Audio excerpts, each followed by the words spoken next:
much is heard. And we're Husky News, bringing you news from coast to coast. As the tensions in the North and South grow, many old arguments are recurring. After 9 years, former slave Dred Scott's decision made it to the Supreme Court. Scott was said to have been free since the death of his former slave master, John Emerson. He says Emerson had taken him to live in free areas, which he felt entitled him to his freedom. Afterward, John Sanford, the brother of Mrs. Emerson, gained custody of Scott and his family. Scott claims that he had already been considered free while living in these free states. He put his claim into effect by suing Sanford, which gradually climbed higher in the courts, landing his case into the Supreme Court. This became the big issue for the southern and northern states. Each had their own opposing standpoints which conflicted with each other.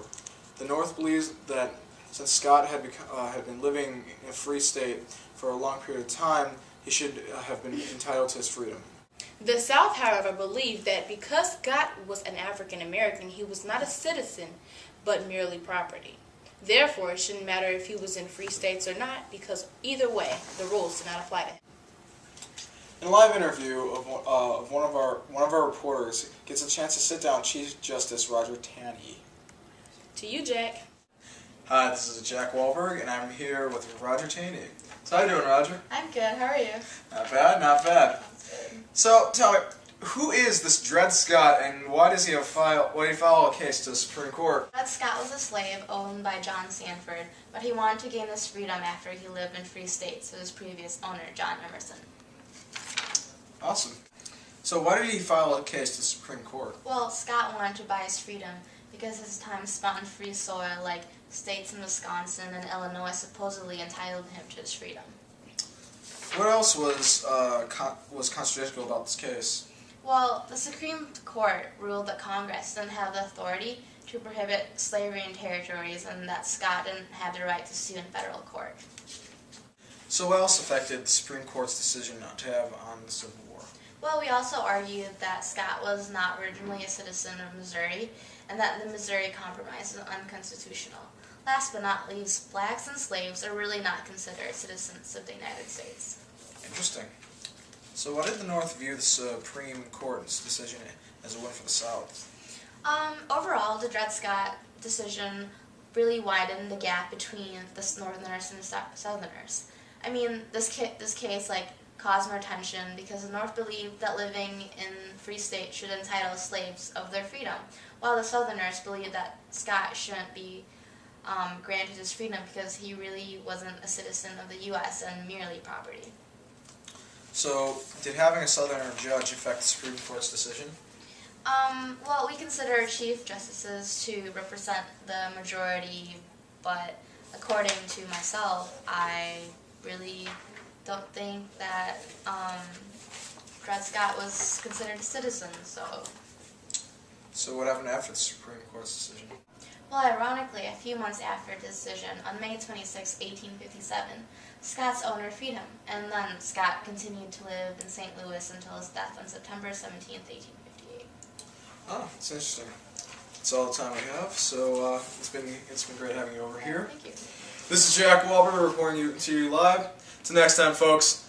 Then we'll have a transfer over to Gabriella explaining us the map that divided the northern and southern states. Thanks, Mark. This is Gabriela, and today I'm going to show you this map that explains what happened during the Dred Scott decision.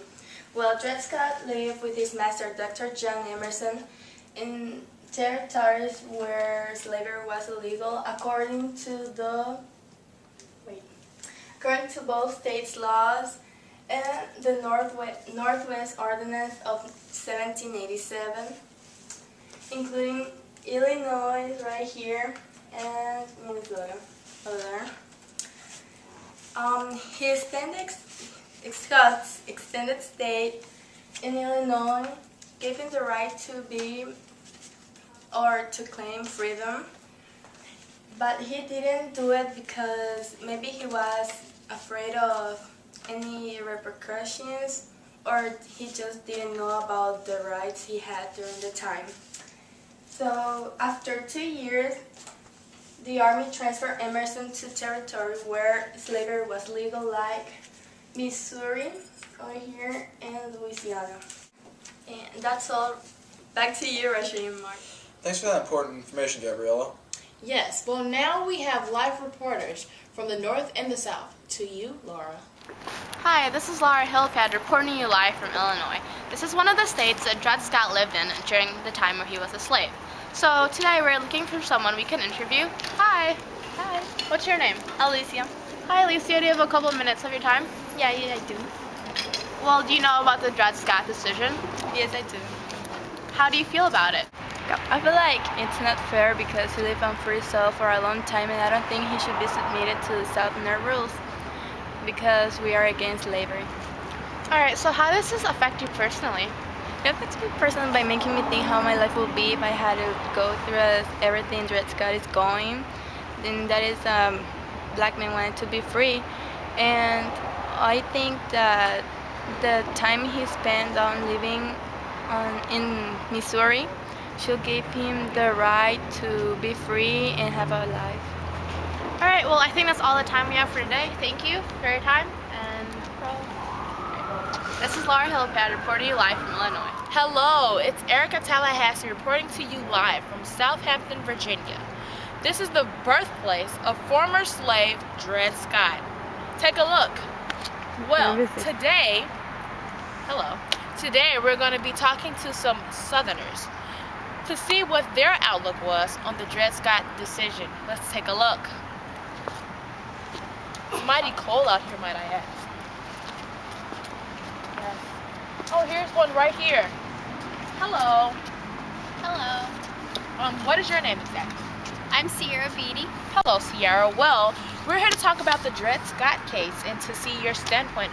What are your views and your outtake on the Dred Scott decision? Well, I think the whole thing's kind of silly. I mean, You think it's silly? What do you think exactly is silly about the Dred Scott decision? Elaborate, please, if you might. well, I mean, it's caused a lot of conflict in my house before they made a decision. So exactly what is the conflict that it has made in your house?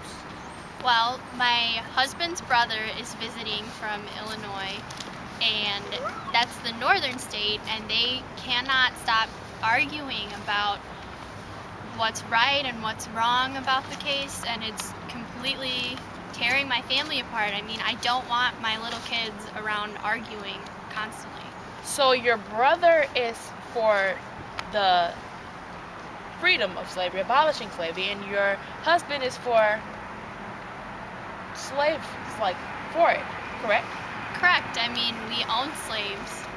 So you think that, correct me if I'm wrong, that the decision that the courts made, which is to not free Dred Scott, which is to deny him of his claim, is actually a victory in the end, correct?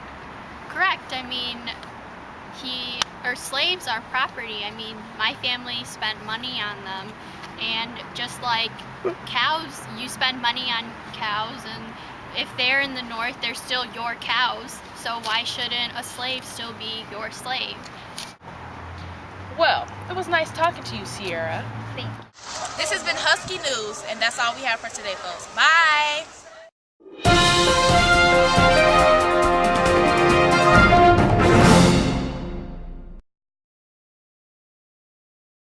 Boyfriend trying to get a snowball. Okay. Come on. Go. You're good. This is Husky News, and that's all the time we have for today. Bye. Thanks, Mark. Hi guys, this is Gabriella, and today I'm... oh my god, I can't do this. Hi, this is Mark Mercado. And I'm Rajay Funches Hurd, and we're the Husky News bringing you news from coast to coast. at that. So, what was the court's argument that denied Scott the right of being a free slave?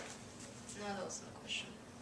The question was This is Husky News reporting to you live.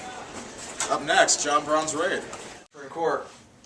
Well, Dred Scott was a slave that was, oh my god.